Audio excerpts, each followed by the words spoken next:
Bienvenidos a la mesa de análisis políticas, programas e iniciativas que previenen la violencia, el delito y la delincuencia. Tenemos a nuestros ponentes, el doctor Enrico Fernández Fashnac, director general de Participación Ciudadana para la Prevención Social de la Violencia y la Delincuencia. También contamos con la presencia de Manuel Pérez Echeverría, que es investigador promotor social, y la maestra María de los Ángeles Estrada González, que es presidenta y directora de la Legalidad por México. Comenzaremos, o les explico, que tendrán un máximo de 7 minutos. Si hubiera tiempo para dos preguntas y posteriormente empezaremos el diálogo. Comenzamos con el doctor Enrique Fernández.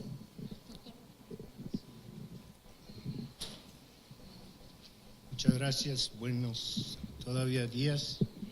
Y bueno, saludo a todos una vez más con mucho gusto y voy directamente a los 7 minutos que tengo para hablar. Y voy a hacer un cuarto repaso sobre paz sostenible. ¿No se oye bien?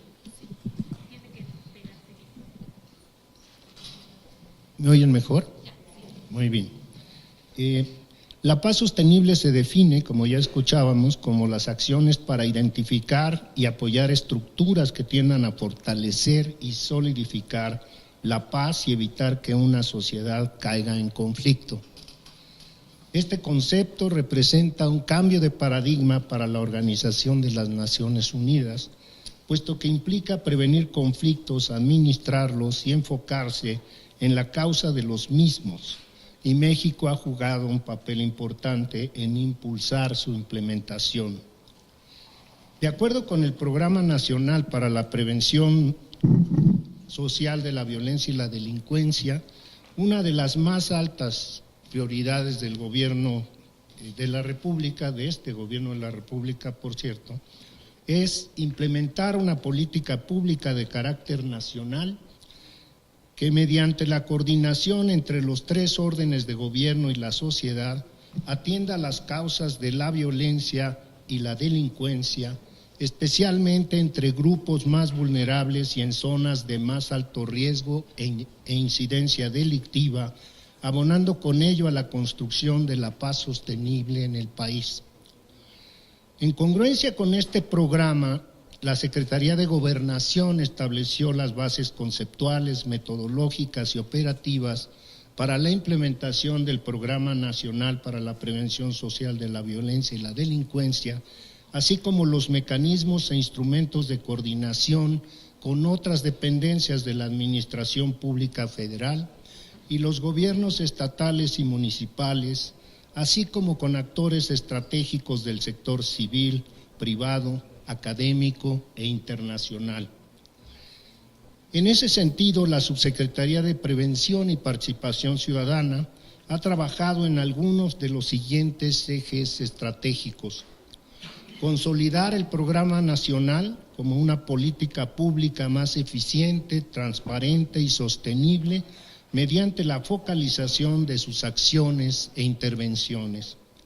Fomentar una mayor corresponsabilidad y participación ciudadana en la prevención social de la violencia y la delincuencia con el fin de lograr la apropiación social, contribuir a la formación de ciudadanía y al fomento de la cultura de la legalidad en todas las entidades federativas.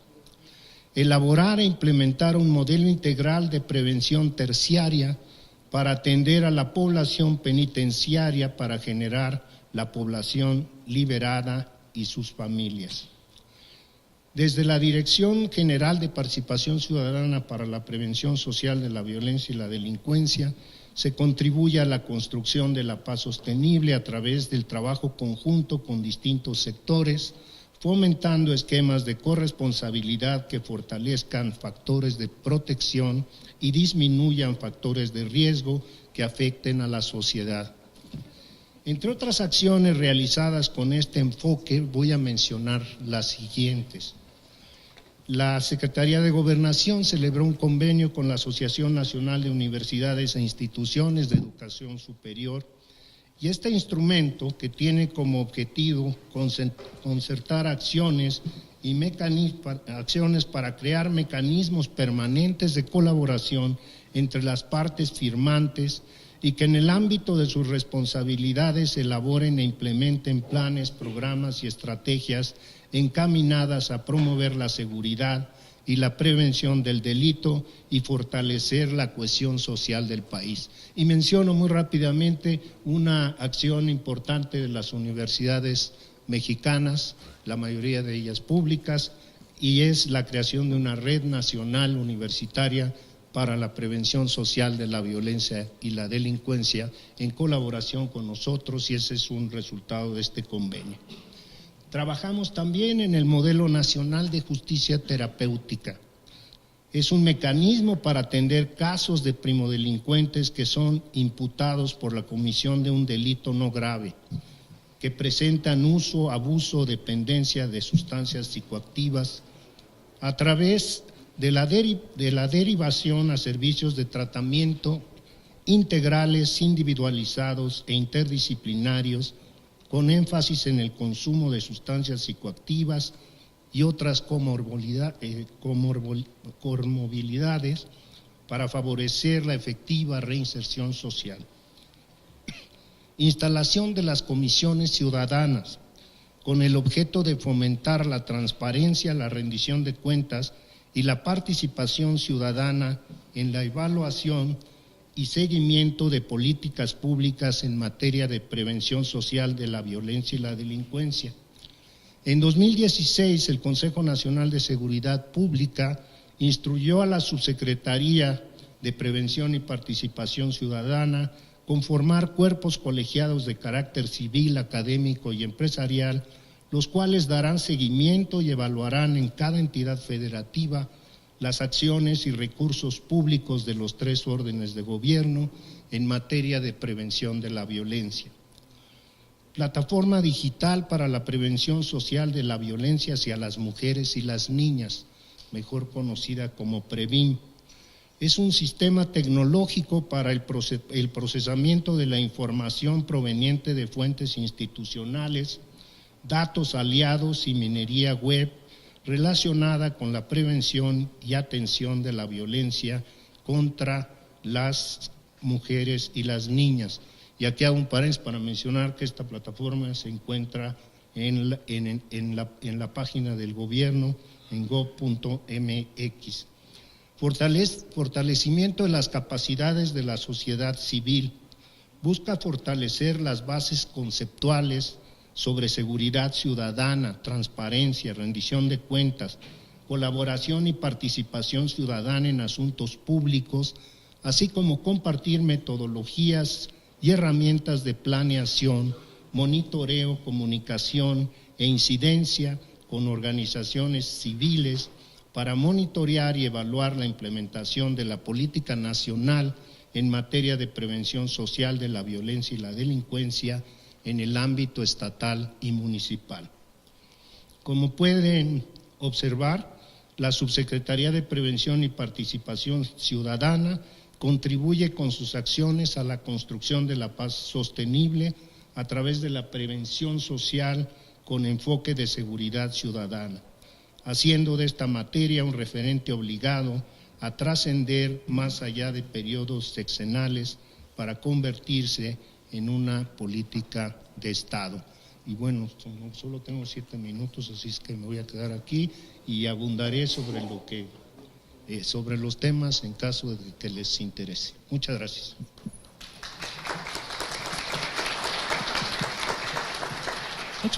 Muchas gracias. Agradecemos la participación del doctor. Seguimos con el maestro Manuel Pérez Echeverría.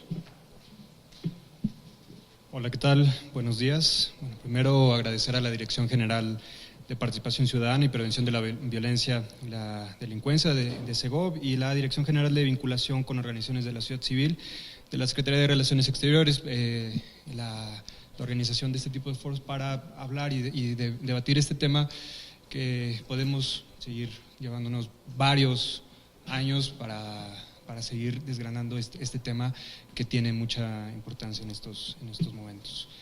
Hice una pequeña presentación, va a ser muy breve. La siguiente, por favor. Primero, para abordar este tema, sí quisiera mencionar, abordar un poco este concepto o idea que tenemos de la paz. Ya lo hemos abordado, se ha mencionado en las otras intervenciones. Voy a ser muy breve en esto. Esto para comprender de una mejor manera lo que contienen estas políticas, programas o iniciativas para prevenir la violencia, el delito y la delincuencia, como es el nombre de esta mesa.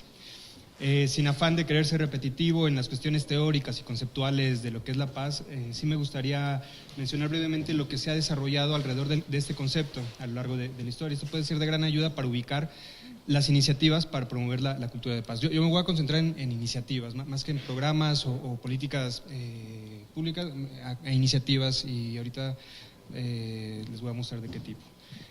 Paz es un concepto con distintos significados, es un término polisémico, esto quiere decir que tienen diversos significados para las personas de acuerdo al momento histórico, de acuerdo al contexto del que se está hablando.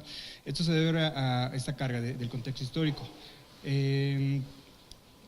Esto a lo largo de la historia ha cambiado el concepto, la percepción del objeto de estudio y del objeto en sí. Esto sucede comúnmente en las ciencias sociales. A lo largo de la historia cambia cómo percibimos y cómo analizamos un fenómeno y el objeto o el fenómeno en sí. Esto no pasa en las ciencias duras o en las ciencias naturales. Ahí lo único que cambia es la percepción, la forma en la que se percibe. Esto es un análisis que hace Fernando Harto en un texto. Bueno, la siguiente, por favor. ¿Cuál es el primer desarrollo, la primera idea que se generó de la paz? La paz negativa, esto en la primera mitad del siglo XX, la paz negativa como entendida como esa relación dialéctica con la guerra. Es decir, la paz significa lo contrario o lo opuesto a la guerra, ausencia de guerra. Paz igual a ausencia de guerra. Recordemos en qué periodo histórico nos encontrábamos, el periodo de la posguerra. Gracias. Después siguió la paz positiva, algo que desarrollaron sobre todo investigadores en Escandinavia, esto es a partir de la segunda mitad del siglo XX, como una crítica a esta paz negativa que nada más se centraba en la ausencia de la guerra. ¿Cómo se entendió la paz positiva? Como esa necesidad de atender las condiciones de violencia simbólica y injusticia social que existen en la actualidad. La paz igual a precisamente ausencia de violencia directa o personal en combinación con la ausencia de una violencia indirecta o estructural. Esto lo desarrolla Johan Galtung en este triángulo de la violencia directa como esa violencia que sí se ve y que se percibe, y abajo en las dos aristas de abajo la violencia simbólica y la violencia estructural. Aquí es donde se empieza a poner más interesante el análisis o los estudios acerca de la paz. La siguiente, por favor. ¿Cuál es el momento actual? ¿Qué se ha desarrollado en los últimos años? Es el concepto de la paz imperfecta. Sabemos que no hay una situación de paz total. Y esto nos lleva a comprender de la paz como algo con diversos significados a partir como les decía al principio, el contexto, el momento histórico o inclusive las personas. ¿A qué se quiere referir la paz imperfecta? Son aquellos espacios donde se pueden detectar políticas, programas o iniciativas, acciones o simples muestras de paz en contextos de conflicto, y eso creo que es lo que está sucediendo actualmente. Eso nos facilita la posibilidad de reconocer este tipo de iniciativas donde se promueve la paz de distintas formas, mediante distintos mecanismos, metodologías, pero en un contexto de guerra. Se habla, bueno, ahorita si quieren abordo este tema, pero bueno, ¿y qué nos ayuda este enfoque de la paz imperfecta? A llevar a cabo instrumentos y mecanismos para prevenir la violencia directa, de la que se hablaba en un principio, pero también reducir los niveles de violencia estructural que se presentan en nuestra sociedad. Esta visión, y esto es lo más importante a mencionar, comprende la paz como un proceso continuo e inacabado, un proceso en construcción permanente en distintos ámbitos de nuestra vida, ya no solo como mecanismos para reducir la violencia, el delito y la delincuencia. ¿Sí? La siguiente, por favor. Un proceso continuo e inacabado, y aquí es algo de lo que se también había mencionado en la mesa anterior. Creo que esto es importante, incluye la visión de la paz imperfecta incluye, pero también trasciende a los distintos mecanismos para reducir la violencia, el delito y la delincuencia, como lo que mencionaba ahorita Sergio. O sea, ya es abordar más en el ámbito cultural, la cuestión de las relaciones de nuestra sociedad. La paz como una práctica de respeto a la vida y a la dignidad y a los derechos humanos.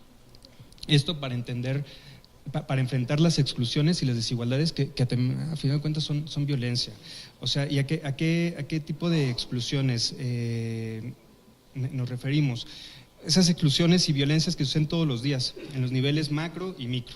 O sea, no nada más en esa violencia generada por grupos del crimen organizado o grupos del narcotráfico, sino también esas violencias micro que ya están tan normalizadas en nuestras personas, que se presentan como machismos, como racismos también en nuestra sociedad. Violencias que se presentan como una colonización cultural también, como una colonización hasta militar, también en muchos casos, donde se presentan situaciones, como mencionaba el compañero, de despojo del territorio y de recursos. Eso también es violencia, y eso tenemos que entenderlo muy claramente, porque esas van a ser las situaciones que van a generar en un futuro violencia de distintas formas. Bueno, pasamos a la siguiente. Me doy prisa porque esto creo que es lo más importante. No voy a hablar de ninguna iniciativa en específico, mejor hablaré de un conjunto de iniciativas y las características que encontré de una forma, con una revisión rápida, que son constantes en ellas. Estas son principalmente iniciativas que surgieron desde lo local, desde la gente, y eso creo que es lo más importante y eso es lo que podemos rescatar en este momento. ¿Qué es lo primero que encontré? Que se presentaba en estas iniciativas un cuestionamiento sobre la realidad, y eso creo que es una práctica que hacemos todos los días, todas las personas. Nos cuestionamos por qué estamos así, por qué vivimos de determinada forma, y estos son ejemplos de algunos casos que he ido documentando o he ido conociendo en distintos momentos. En Medellín se desarrolló con una iniciativa de jóvenes preguntándose, ante la ausencia de espacios para el arte y la cultura que tenían en su barrio, en su colonia, los jóvenes se propusieron crear un espacio para el aprendizaje a través del arte. Esa fue una iniciativa que surgió desde los mismos chicos, y esto sucede, la llamaron Biblioteca Comunitaria Sueños de Papel. En esta biblioteca actualmente, ahorita está el Festival Internacional de Poesía de Medellín, y es una zona de las más marginadas, las que llaman comunas, que son como las favelas o las ciudades perdidas aquí en México, favelas en Brasil, Villas Miseria en Argentina. Esta es una sede también del Festival Internacional de Poesía. Ahí van y hacen lectura de poesía frente a los niños y con los niños para llevar estas actividades a ellos. Otra iniciativa que también surgió a partir de un cuestionamiento, lo que hizo el Fondo de Cultura Económica en Apatzingán, Michoacán. Este centro cultural que promovía la cultura de paz a través de la literatura. Otra institución también en Medellín, una institución educativa. Los maestros y maestras de la nada se preguntaron, bueno, como institución, ¿qué podemos hacer para construir una paz sostenible y duradera, como le han llamado en los acuerdos de paz en Colombia, en nuestra escuela? Entonces, aquí a lo que me refiero es, simplemente surgió como un cuestionamiento a nuestra realidad. La siguiente, por favor. El conocimiento del territorio y la comunidad, esto también, y esto la pongo, no significa que nada más en esta iniciativa se presentó esta situación. Todas estas características se presentaron en todas estas iniciativas, y solo pongo un ejemplo. Es una asociación de jóvenes jóvenes por Río Negro, en Caquetá, Colombia, en el sur de Colombia. Ahí los chicos igual se preguntaron qué podían hacer para cambiar su realidad, y tuvieron un acercamiento con las personas adultas para documentar la historia del lugar. Usaron las herramientas que tenían a la mano, celulares, pidieron cámaras, etc. ¿Y qué hicieron? Hicieron una investigación y documentación de la historia del lugar, y lo empezaron a subir a páginas web, a YouTube, a Twitter, Facebook, para difundir la historia no solo en la comunidad, no solo en el país, sino en el mundo. Entonces, empezaron a hacer documentales estos chicos, niñitos con muy pocas oportunidades de desarrollo. Pero bueno, la siguiente, por favor, me voy más rápido. A lo mejor ya no voy a profundizar tanto en los ejemplos. ¿Qué otra cosa encontré? Integralidad, es decir, proyectos o iniciativas que incluyen distintos elementos para transmitir a los niños, habilidades socioemocionales, habilidades personales para desarrollarse en sociedad, tolerancia, respeto, etcétera. Integralidad. La siguiente, por favor. Otra, iniciativas interdisciplinarias e interculturales. Reconocer el conocimiento de los distintos enfoques de conocimiento para aportarles a estas iniciativas. Y ahí tenemos varios ejemplos, con Arte en México, la Biblioteca Comunitaria Sueños de Papel, que también con el apoyo de distintas personas o distintas profesiones desarrollan estas acciones. La siguiente, por favor, muy rápido. Acompañamiento constante e involucramiento de la comunidad. Involucrar a la comunidad para que se sienta parte y apropie de estas iniciativas. La siguiente, diseñar herramientas de sistematización y evaluación, y eso es lo que también se ha hablado. ¿Para qué sistematizar y para qué evaluar? Pues para mostrar, los resultados que están obteniendo, pero también para poder mostrar a otras personas nuestras experiencias y nuestros avances. También ayuda mucho a obtener financiamiento. La siguiente, y esto es lo que decía, construcción de alianzas para la sostenibilidad de estas iniciativas. Muchas iniciativas se pierden en el mar de estas problemáticas que enfrentamos por el simple hecho de no tener recursos. Y la siguiente, para cerrar, ¿qué es lo que nos muestran estas iniciativas? Que hay una necesidad de llevar la paz a otros planos de la vida a los demás planos de la vida de las personas. Sustraerla del escenario político e institucional, de las políticas y los programas y las grandes acciones, para llevarlas a la vida cotidiana de las personas. Y creo que eso es de las cosas más importantes. Pero aquí quiero poner un énfasis en esto de sustraer. No significa de quitarle la responsabilidad al Estado, porque ya sabemos muchas cosas que han pasado cuando le quitamos la responsabilidad al Estado o cuando el Estado se desentiende de muchas responsabilidades. Entonces, en la ejecución de este tipo de proyectos, iniciativas y acciones es cuando la paz cobra un valor concreto y deja de verse como en un plano amplio, institucional o inclusive teórico. Es donde la paz cobra un valor concreto. La siguiente, por favor.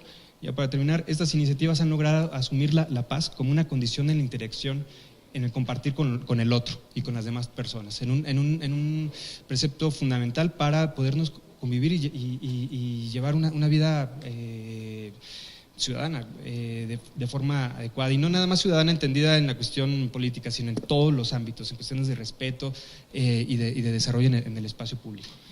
Y por último, consolidar una paz cotidiana y que se materialice en distintas formas. Nos ha demostrado estas iniciativas. Si quieren, al final hablamos más de ellas.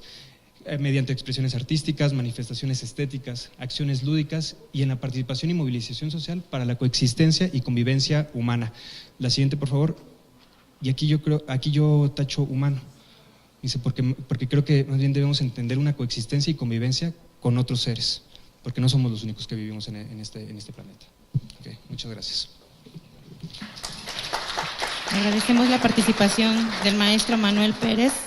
Disculpa que lo haya cortado así abruptamente, pero estamos sobre los tiempos.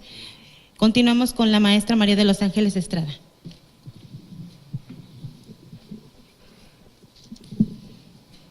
Hola, buenas tardes. Gracias a todos por estar aquí. Gracias a la Subsecretaría de Prevención y Participación Ciudadana de la SEGOV por la invitación.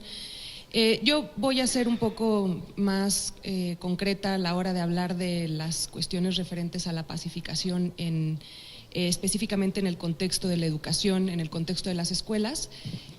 Yo soy parte de una asociación civil apartidista, sin fines de lucro, y trabajamos básicamente para otorgarle herramientas a los niños y a los jóvenes para hacer frente a situaciones de violencia y de ilegalidad dentro de sus contextos. Entonces, voy a carecer de la parte teórica, voy a hablar más bien de cómo ha sido la experiencia de Legalidad por México en este ejercicio. Nosotros trabajamos, como les decía, con chicos, jóvenes, niños de entre los 13 y 19 años de edad, con un nivel socioeconómico medio emergente y bajo típico, que son el C- y el D+, dentro del ámbito escolar. Y esto nos parece muy importante señalarlo. Nosotros creemos que la escuela sigue siendo uno de los elementos esenciales que tenemos que explotar para educar a nuestros jóvenes y a nuestros niños en las posibilidades que tienen para hacer frente a la violencia y a la delincuencia. No solamente también para prevenir, sino para que hagan frente a las situaciones que ya viven. Trabajamos en poblaciones urbanas y rurales en la región centro y norte del país. ¿Cómo llegan a nosotros estos proyectos? Muy fácil, los profesores nos hablan y nos dicen que no pueden ya mantener el orden dentro de la escuela, que los chicos son muy violentos, que hay un montón de problemas que se generan afuera de la escuela por las situaciones que adentro no se toman en cuenta, que los profesores no saben hacer frente a esas situaciones. Entonces nosotros vamos y les entregamos una serie de herramientas tanto a los profesores como a los estudiantes. Ahora les platicaré cuáles son esas herramientas, pero lo que vemos cuando empezamos a trabajar con los jóvenes es que son los propios profesores los que después se quejan con nosotros diciéndonos: es que el niño o el estudiante ahora es muy respondón, es que el niño ahora todo lo cuestiona, es que el niño ahora pide que se le respeten sus derechos, y entonces el que solicitaba nuestra ayuda es ahora nuestro obstáculo número uno. Entonces, siempre, esto es una constante. No ha habido una sola escuela en la que hayamos intervenido que no hayamos tenido este problema. Y la cuestión es muy sencilla. En el momento en el que nosotros ofrecemos opciones a los jóvenes o a los niños, en el que les damos herramientas socioemocionales, legales, de convivencia, los niños comienzan obviamente a bajar la guardia, pero también pierden el miedo a comunicarse. Y se empoderan. Entonces comienzan a ser un poco más asertivos también, pero también empiezan a desarrollar su criterio, empiezan a cuestionar. Y esto es algo que en los contextos escolares no gusta. Esto es algo que en los contextos escolares sigue siendo tapado, mermado, en donde todavía parece que queremos niños que lleguen, se sienten, tomen la clase, se callen y hagan lo que el profesor les dice. Entonces, a lo que voy estamos enfrentando una situación difícil en cuanto a las sociedades, a las organizaciones de la sociedad civil, porque nos solicitan una cosa por parte del Estado, y es el propio Estado a través del cual obtenemos nuestro obstáculo principal. Básicamente entonces lo que encontramos después de este primer obstáculo son otros obstáculos siguientes, que son los padres de familia, que están muy influidos por las opiniones de los profesores, y después las policías que están más cercanas a la escuela, en donde también llegan a quejarse de los estudiantes, porque cuando llega la policía a molestarlos, los estudiantes preguntan ¿por qué? ¿Qué estaba haciendo? Yo tengo derechos, y esto es tomado como una afrenta a la autoridad. Entonces, lo que encontramos es una dificultad mayúscula a la hora de trabajar con nuestras poblaciones, porque a pesar de que existe la necesidad de la pacificación, existe la necesidad de otorgar herramientas para que los jóvenes y los niños puedan responder ante esa violencia, las herramientas no nos gustan. Y las herramientas que tenemos nosotros son básicamente la ley, ¿no? El derecho, las obligaciones y sus correspondientes derechos. En Legalidad por México tenemos la máxima de que no porque esté escrito en la ley es que esté bien. Existen medios legales para cambiar la ley y ahí podemos también tener algún tipo de incidencia en los jóvenes para que aumenten su participación ciudadana. Y lo vemos en nuestras pequeñas sociedades, en las escuelas, cuando los niños empiezan o los adolescentes empiezan a solicitarle a los profesores que se haga un reglamento para que se les diga qué pueden y qué no pueden hacer. Y luego vamos un paso más arriba cuando son los propios estudiantes los que exigen estar en la elaboración del reglamento.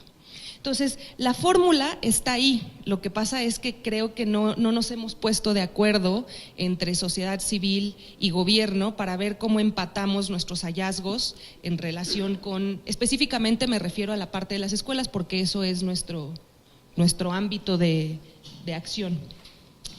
Supongo que podríamos implementar estas herramientas en algún otro tipo de contexto, sin embargo, por eso me estoy únicamente centrando en el contexto escolar, que me parece que es uno de los fundamentales, es la casa y la escuela, los lugares, la iglesia, ¿no? Los lugares fundamentales en donde nuestros niños y jóvenes adquieren los principales valores y los valores con los que se van desarrollando a lo largo de su vida.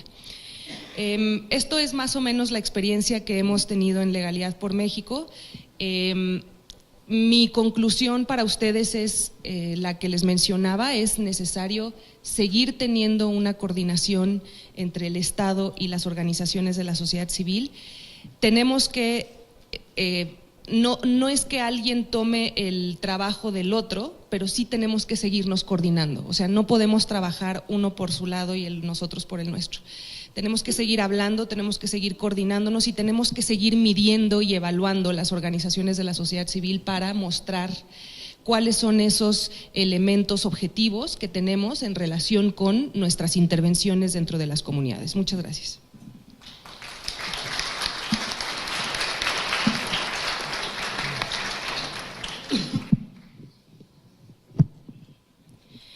Por motivo de tiempo me están pidiendo aquí que acotemos los tiempos.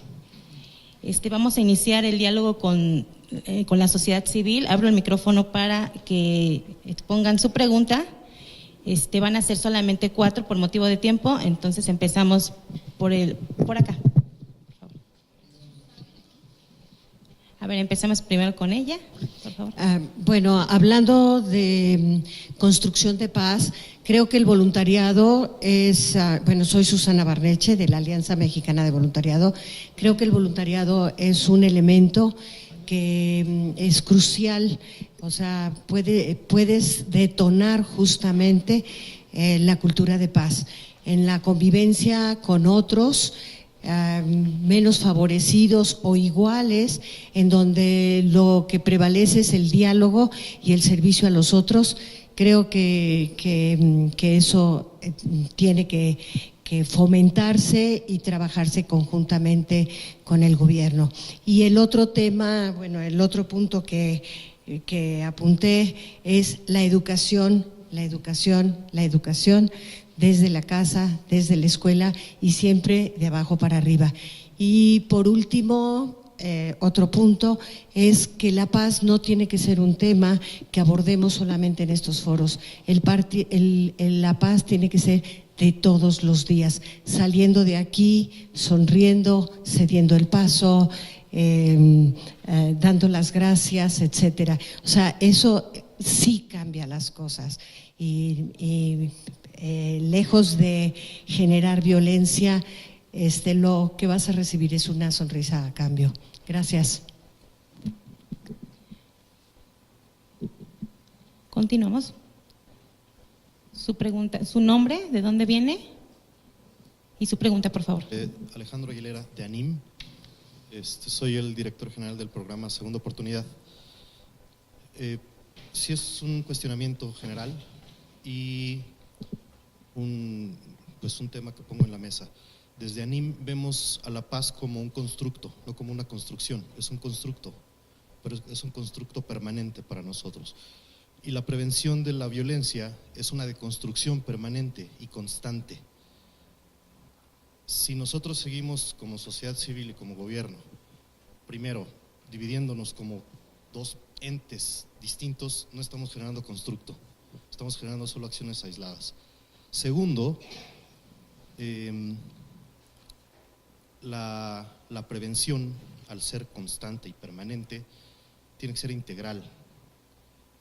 Si no vemos, el maestro Giancarlo decía, no podemos filosofar o no podemos dar unos términos filosóficos. Yo pienso que sí. Para poder puntualizar, para poder determinar, primero tenemos que conceptualizar. Y si seguimos viendo a la paz y a la prevención de la violencia como entes aislados, como acciones aisladas, jamás podremos determinar ni podemos puntualizar. Entonces, está muy bien, me parece, y aplaudo todas las acciones de las organizaciones e instituciones, pero definitivamente sí repruebo que veamos a estas dos, tanto a la paz como a la prevención, como entes, como dos cosas que no están, que no son conceptos. Debemos de conceptualizar para poder determinar y para poder puntualizar. Y para terminar, si como sociedad civil estamos sin conceptualizar y solo generando acciones aisladas, no vamos a entender que conforme va cambiando el mundo, conforme van cambiando las conceptualizaciones tanto de paz, como decía el maestro Manuel, pues jamás llegaremos a una paz moderna como la última conceptualización que pones, ¿no? Entonces, sí es una cuestionante para todos, no es una pregunta para el panel, es una cuestionante, o sea, entender a los dos conceptos como tal, ¿no? ¿Quién gusta Gracias. responder?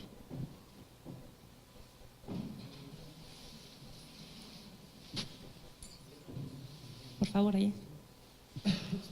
Buenas tardes, mi nombre es Juan Carlos Hernández, de CENCU Asociación Civil. Es un asunto de crítica al foro. No veo datos de delincuencia, ya se mencionaba, de asuntos de género, es sumamente importante. Creo que si tenemos datos se puede visualizar el tamaño del problema, que por cierto es muy grande. Y el siguiente es la pregunta para la gente de la Secretaría de Gobernación. Hablaron de bases de datos, de plataforma, ¿quién nutre? ¿Cómo se nutre? ¿Sí? ¿Qué resultados hay en específico? ¿Cómo cooperan las demás dependencias? Las acciones de la política pública, ¿en dónde han fallado? Creo que desde su punto de vista, por supuesto, ya es importante que presenten un análisis de qué se hizo, qué se intentó hacer y qué no se intentó hacer.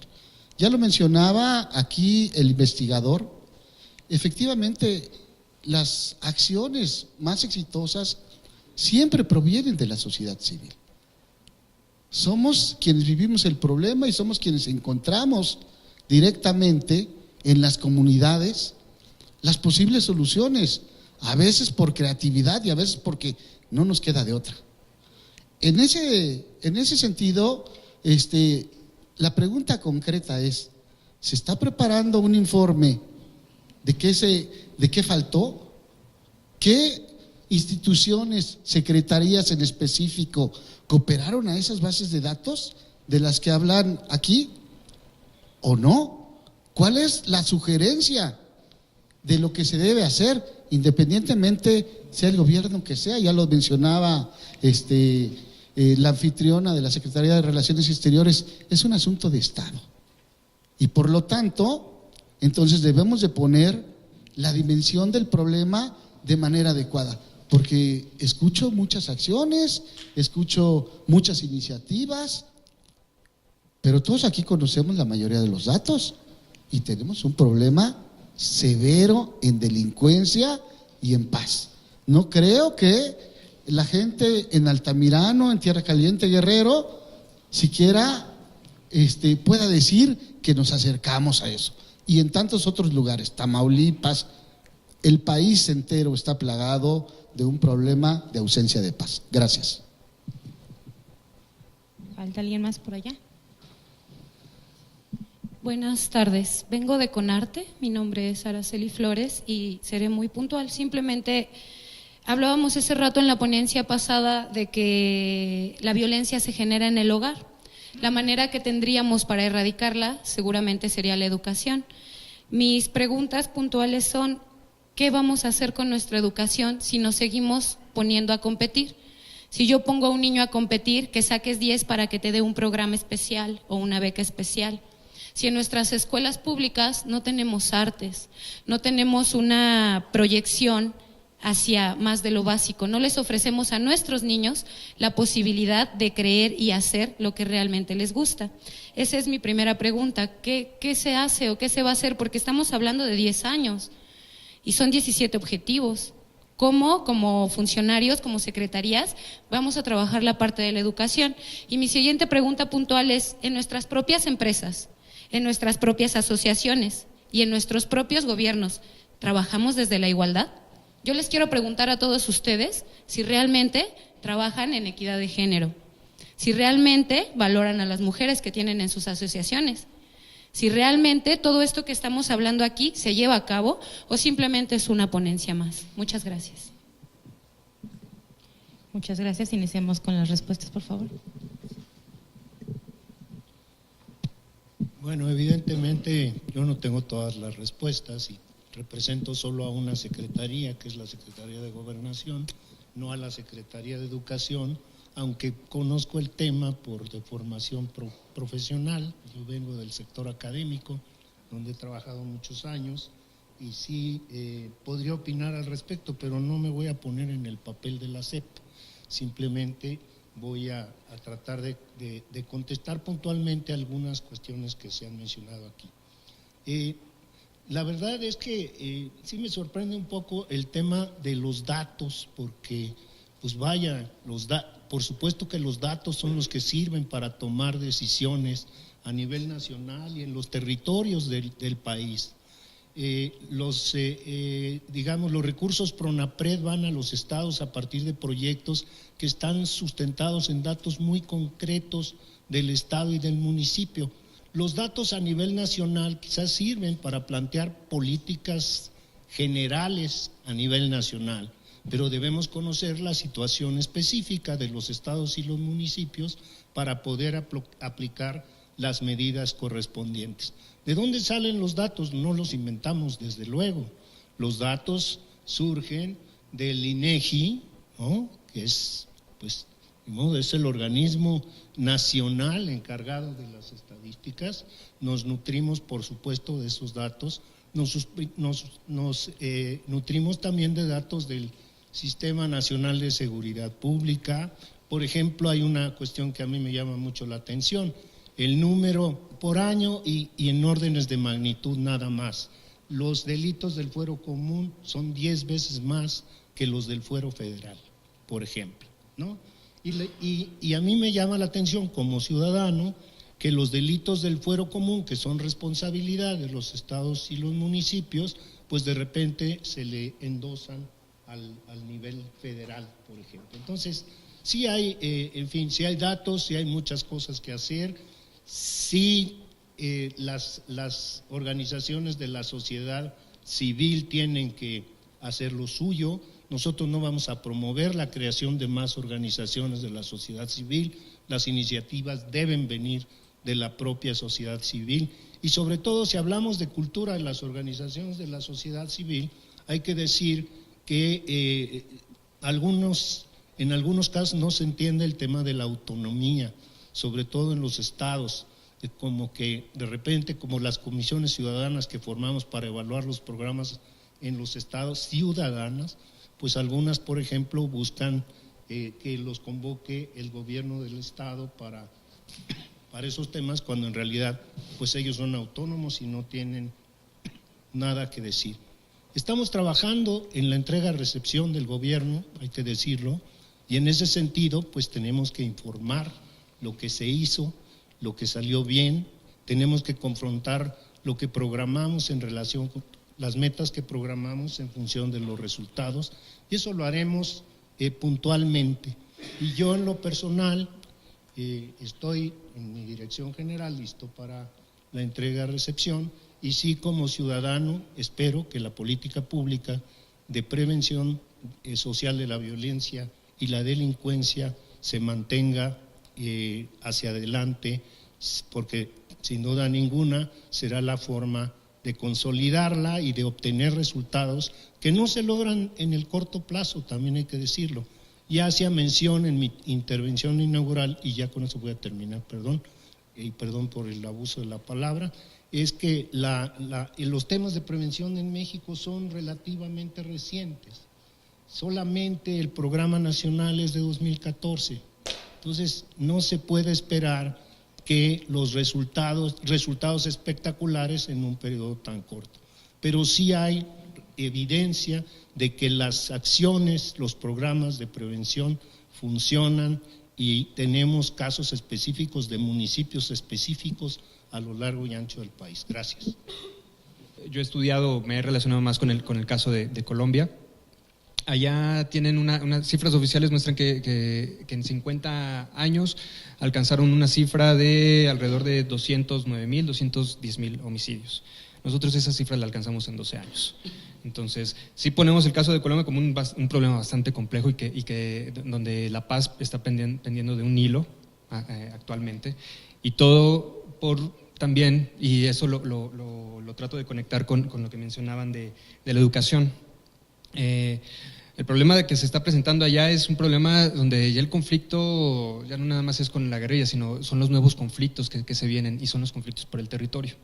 Y eso es un problema que también estamos enfrentando en la actualidad aquí en México. Entonces, ¿por qué está pendiendo de un hilo los acuerdos de paz allá?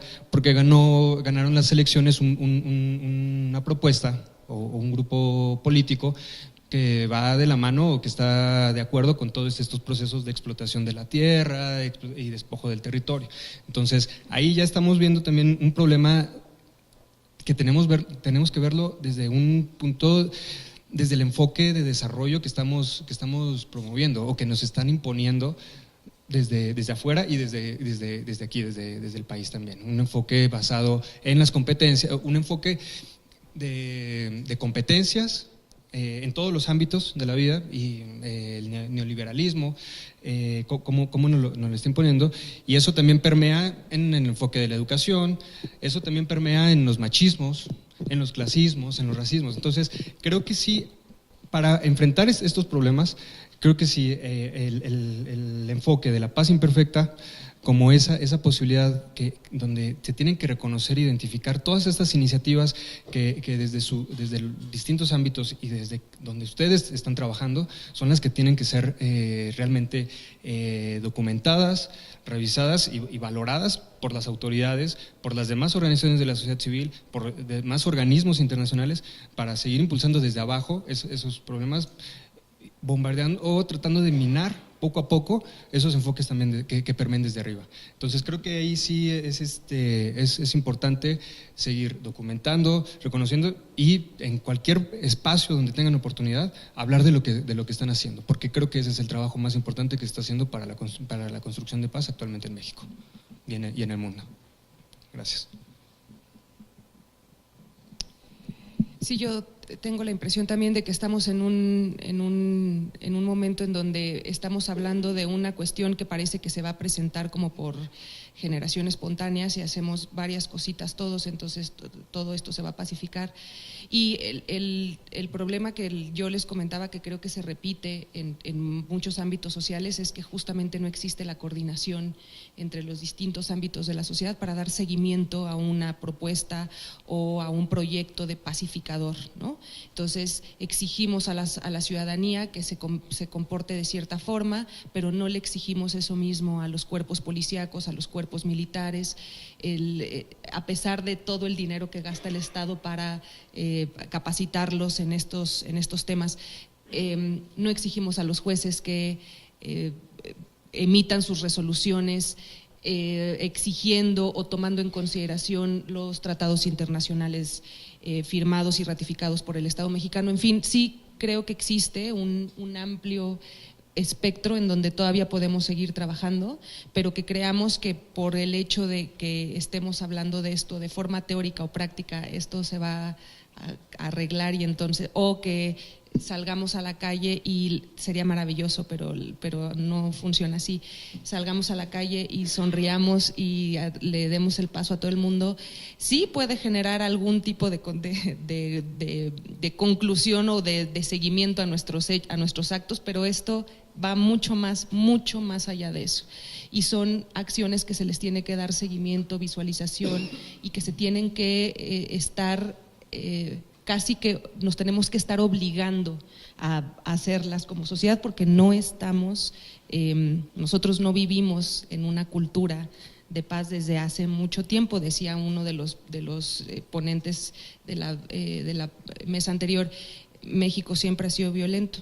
México ha tenido, sí, en su historia mucha violencia, entonces para nosotros pasar a esta parte, a estos acuerdos de la ONU, a estos, las agendas, pues no nos va a llevar 3 años, nos va a llevar décadas, y eso no quiere decir que no lo podamos comenzar a hacer, y estamos justo reunidos por eso.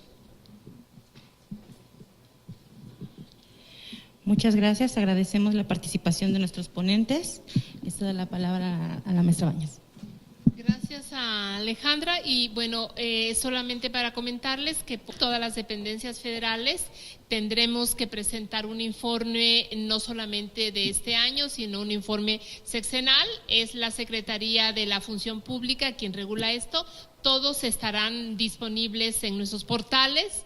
Y en particular les quisiera decir que desde nuestra Dirección General hemos preparado ya un balance con una mirada distinta, más que numeralia, explicar dónde estábamos en 2012, dónde estamos ahora y qué proponemos para lo que viene. Es un balance con una mirada estratégica y está ya terminado, está en imprenta y estará disponible muy pronto en nuestro portal que tienen ustedes en el reverso de sus folders, participacionsocial.sre.gov.mx. Los invitamos a que lo lean y a que hagan sus sugerencias. Es una manera distinta de hacer una valoración. Gracias. Pasamos a nuestro último panel, por favor.